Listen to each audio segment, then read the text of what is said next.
Well, I wasn't expecting what I saw.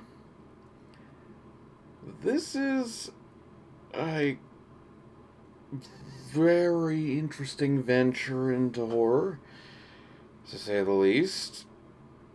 It involves a very large amount of gore, sex, violence, and when I say a lot of it, I don't mean that it's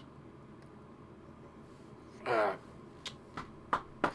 trying to think of how to put this. There's no way you can show this as a PG-13 movie. You cannot do that. There is so much explicit sex, and we're not talking underneath sheets or behind closed doors. I mean, out in the open.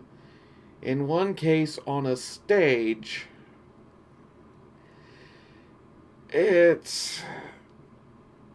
Imagine if Nudist Colony of the Dead was actually taken as a cannibal film with nudists, and you pretty much have the start of what this film is. Apparently, it's about a private organization that operates presumably out of Brazil because this is a Brazilian production. And it's very rich people that eat other people in secret on their resort. They enjoy the high life, and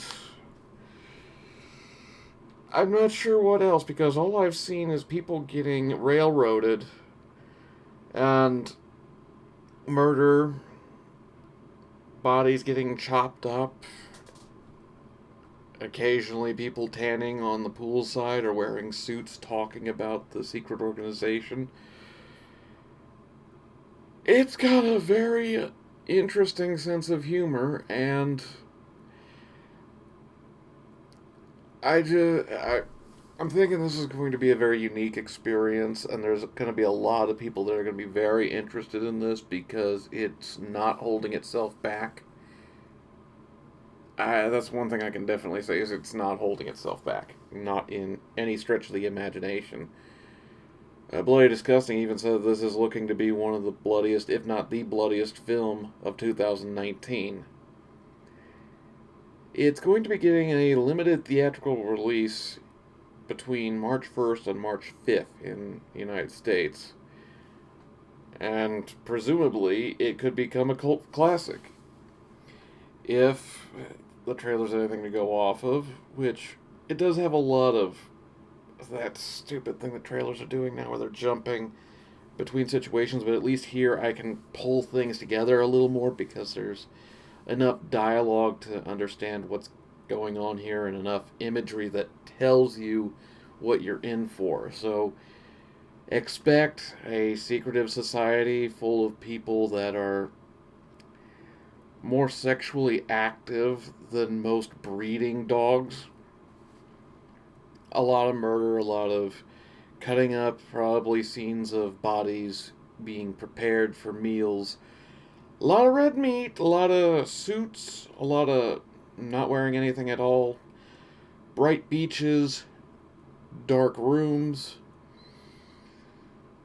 Oh, and that musical score is kind of delightful in its dark humor. I don't really have anything that I can compare this to, so that's probably as much an admission of quality as anything else. So I guess you'll have to try and see it for yourself. But maybe if a large presence comes out to see the movie, it may get a wide release because, of course, studios are going to want to make as much money as they can. Let me see if Bloody Disgusting ever said where it would be. I don't say. But it's interesting. I'll give it that. I like a film that's got a good sense of humor to it and is willing to be dark but not hold itself back. it gives you a lot of creative freedom to do things that others just wouldn't do. And I don't feel like this is trying to go out for an Oscar or anything like that. It's not trying to get a whole bunch of big name actors that Hollywood would recognize. So it seems like it's trying to be very pure to what it's accomplishing and trying to accomplish. So it's not trying to go for Oscars. It's not trying to exploit something. It's just trying to be itself. So that's good. It looks promising. I like the style. I'm a bit put off by all the nudity, but then again, I don't normally see someone masturbating in a corner with a hand axe only to rush in and kill the man who's 69ing his wife. That's the right number, isn't it? It doesn't matter. There's a Rule 34 of this somewhere. Hell, this is probably the Rule 34 for all I know. So, on to the next trailer.